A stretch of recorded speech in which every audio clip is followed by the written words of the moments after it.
आज का हमारा टॉपिक है synthesis. The process through which two और more simple sentences are added and given the form of one sentence is known as synthesis. अर्थात वह प्रक्रिया जिसके माध्यम से दो या दो से अधिक साधारण वाक्यों को जोड़कर एक वाक्य का रूप दिया जाता है उसे सिंथेसिस कहा जाता है या संश्लेषण कहा जाता है। सिंथेसिस को हिंदी में संश्लेषण कहा जाता है। इस प्रक्रिया के तहत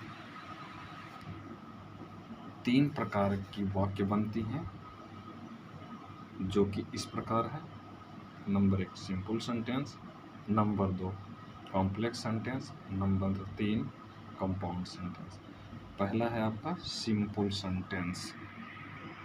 पहला क्या बोला हमने? Simple sentence. सिंपल सेंटेंस बनाने का कई तरीका है। उसमें से पहला तरीका है आपका by using present participle. By using present participle. Present participle को हिंदी में वर्तमान कालिक कृदंत कहा जाता है।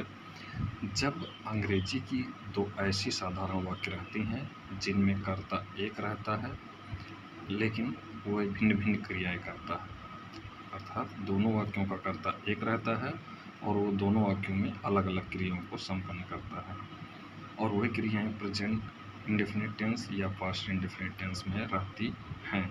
जैसे हमने दो वाक्य लिया, the hunter raised his gun he shot a lion. अब दोनों वाक्यों में कर्ता आपका एक है। क्या है? द हंटर इसमें कर्ता है और इसी द हंटर के लिए इस वाक्य में ही शब्द का प्रयोग किया गया, अर्थात द हंटर और ही दोनों एक ही कर्ता हैं। लेकिन इस वाक्य में हंटर क्या है? शिकारी। रेज्ड हिज गन अपनी बंदूक उठा रहा है, रेज्ड हिज गन। और दूसरी वाक्य में क्रिया क्या कर रहा है? He shot a lion. He shot a lion, वो शेर को मार रहा है।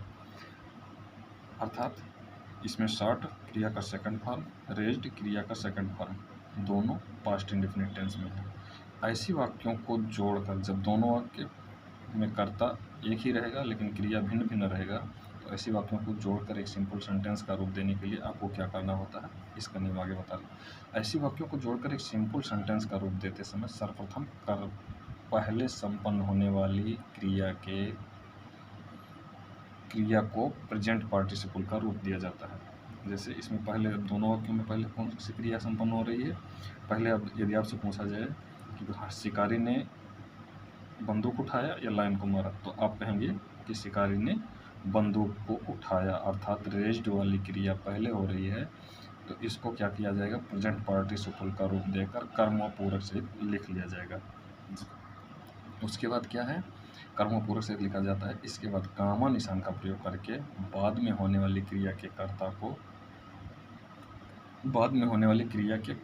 स्थान पर पहले होने वाली क्रिया के कर्ता को लिखकर दूसरी वाक्य को कर्मपूरक से यथावत लिख दिया जाता है। जैसे अब इस वाक्य को आप बनाएंगे तो क्या बनाएंगे? हमने कहा कि जब इन दोनों वाक्यों को जोड़कर आप एक सिंपल सेंटेंस का रूप देंगे तो जो पहले संपन्न होने वाली क्रिया आपकी रेज्ड है, इसको आप बनाएंगे प्रेजेंट पार्टिसिपल। प्रेजेंट पार्टिसिपल बनाने के लिए क्रिया के फर्स्ट फॉर्म में आईएनजी जोड़ा जाता है। जैसे आपका रेज्ड क्रिया है तो रेज्ड का फर्स्ट फॉर्म हो जाएगा रेजिंग, RAISING, रेजिंग। अब आपने लिख लिया, यह हो गया आपका क्या? Present participle, raising.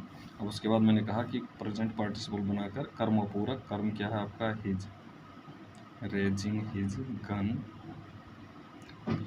उसके बाद कामा निशान का प्रयोग करेंगे। ये द हंटर, अभी आपने कर्ता छोड़ रखा है, इस कर्ता को छोड़कर पहले जो संपन्न होने वाली क्रिया रहेगी उसको प्रेजेंट पार्टिसिपल का रूप देके कर्मपूरक से लिखा जाता है। तो रेज का आपने, रेज्ड आपकी क्रिया थी, यहाँ सेकंड फॉर्म रेजिंग आपने बनाया, रेजिंग हिज गन क्रिया का सेकंड फॉर्म अब को फर्स्ट फॉर्म में बदल के उसमें आईएनजी जोड़ दिया जाता है तो प्रेजेंट पार्टिसिपल बन जाता है। रेजिंग हिज गन, अपनी बंदूक उठाकर।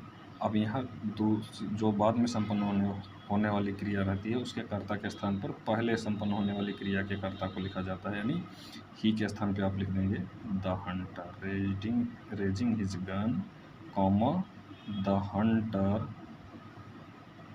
HUN HUNTER, raising his gun, the Hunter. उसके बाद शॉट, ये लाइन कर्म व पूरक सहित लिख दो। दूसरे वाक्य के कर्म व पूरक को लिख दो। शॉट, ये लायन, LION, लायन, ये आपका बन गया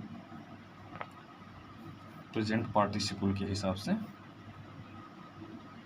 जोड़कर दो। जब पहले संपन्न होने वाली क्रिया पैसिव वॉइस की रहती है तब उसे प्रेजेंट पार्टिसिपल का रूप देते समय सबसे पहले बीइंग लिखा जाता है प्लस उस क्रिया का थर्ड फॉर्म लिखा जाता है। शेष उपरोक्त नियम का ही अनुसरण किया जाता है। जैसे Mohan was punished by the principal, Mohan was punished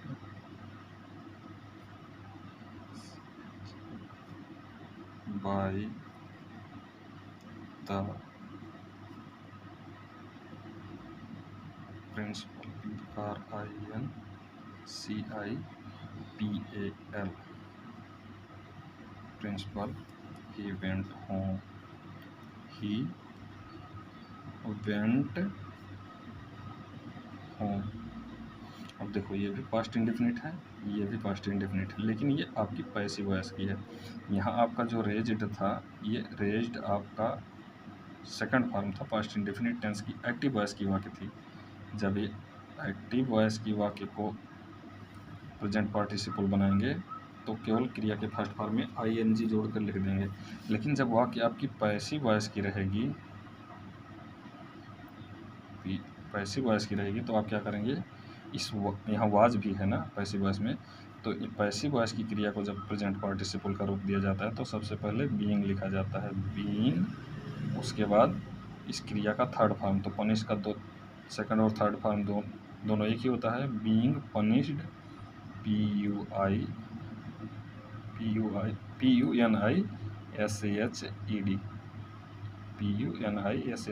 being punished. उसके बाद लिखेंगे क्या, बाय द प्रिंसिपल, कर्म व पूरक, बाय, ये तो आपका प्रेजेंट पार्टिसिपल हो गया यहाँ तक, बीइंग पनिश्ड प्रेजेंट पार्टिसिपल बना, by the principal, PRINCIPAL, comma, बाकी शेष उपरोक्त नियम का ही अनुसरण किया जाएगा। कर्ता आपने छोड़ रखा था मोहन, अब यहाँ ही की जगह पे क्या लिखेंगे, मोहन। उसके बाद क्या, क्रिया कर्म पूरक, मोहन वेंट होम, कहाँ गया, मोहन घर चला गया। Being punished by the principal, Mohan went home, being punished by the principal, Mohan went home. अब ये इन दोनों को जोड़कर एक सिंपल सेंटेंस बना प्रेजेंट पार्टिसिपल के माध्यम से। ये वीडियो यहाँ पे समाप्त होता है। जय हिंद, जय भारत।